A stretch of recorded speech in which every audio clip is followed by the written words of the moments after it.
Have you noticed that when you have an argument with your partner that you oftentimes display the behavior of one of your parents? Like some can shout, can throw stuff, or can become quiet, can retrieve themselves, can walk away, etc. While some people, they can just have a quiet argument that happens, just like communication, talking. But most of the time, we display the behavior that one of our parents displayed. Let me know if you have found that, if you recognize that, if you can relate to that. Second thought, have you noticed that after an argument, you oftentimes display a behavior that you used to display when you were a child? For example, in my case, I'm having an argument with my partner, with my ex, and then what would I do? Going into a silent mode. Like some people call it silent treatment. I don't think that for me it's a silent treatment per se, because I do not use that to control or to manipulate. I go into silent mode because this is my coping mechanism. So when I go into silent mode, what happened? First of all, now I'm not anymore with mom and dad, so I reassess the situation. And second, my subconscious mind is just like, okay, is there any danger? Are we in danger? Can we protect ourselves? Protect me, like we go into fight and fight mode. This is, for example, the behavior that I display. That's the reason why I go into silent mode. So for example, going to back to my upbringing, it's like, I mean, I can say that because I'm black, but like if you have old school parents, or if you're black, you know that you're having an argument with your parents. Like first of all, you don't talk back. Like you don't do that in general, but there's some situation that can be worse than others. But like you don't talk back. So here you are having an argument. It's like, why did you do that? It's like, I didn't do it. Why do you talk to me like that? And then you freeze. You're just like being quiet. It's like, why don't you answer? Just ask me to be quiet, like this type of situation, that back then old school parents, you freaking get freaking slap in your face. And I'm being nice by saying slap in the face. If I could have that, I would be happy.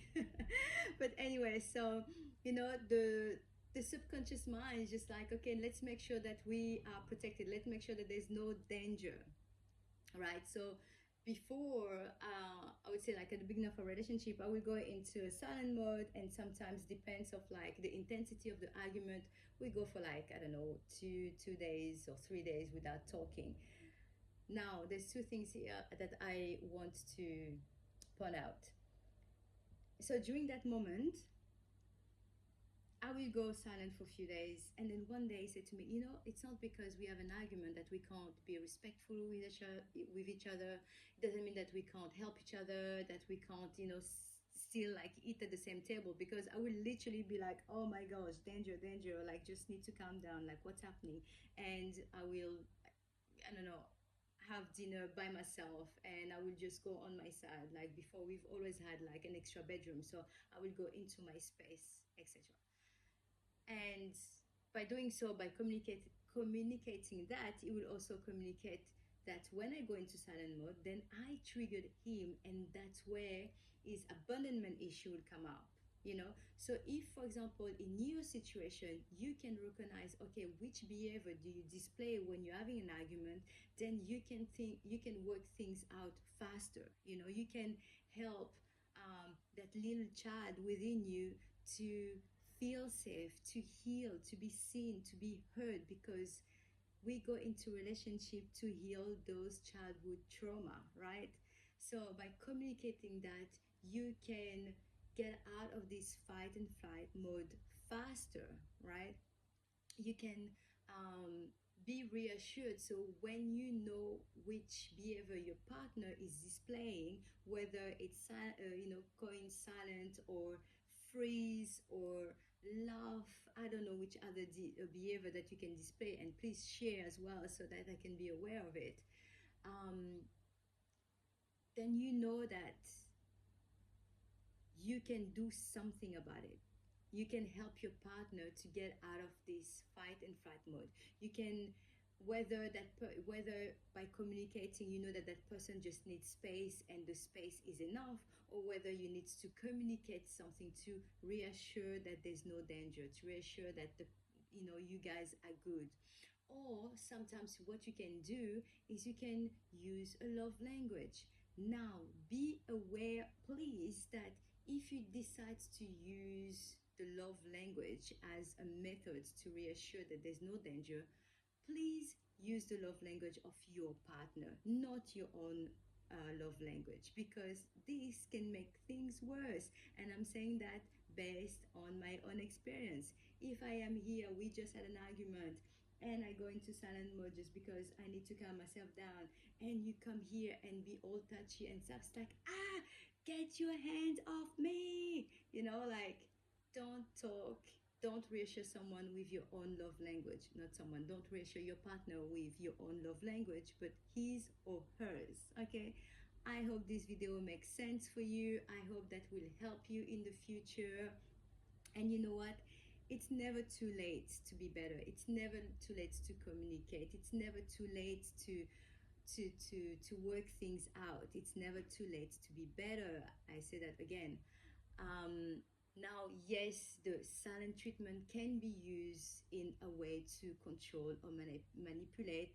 Like, don't get me wrong, 100%.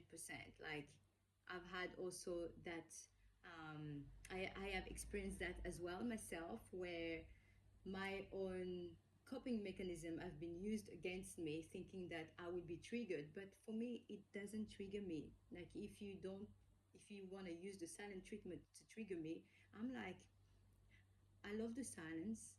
I love the space. I love having space. So that's not a problem at all for me. So know the difference. Another thing that I want to point out here is that sometimes when you go into an argument, and if you go into that, in my example, the silent into silent mode, where I go in, the guest room, and I get my own space, as well recognize that behavior in the way that maybe all you wanted was space as well.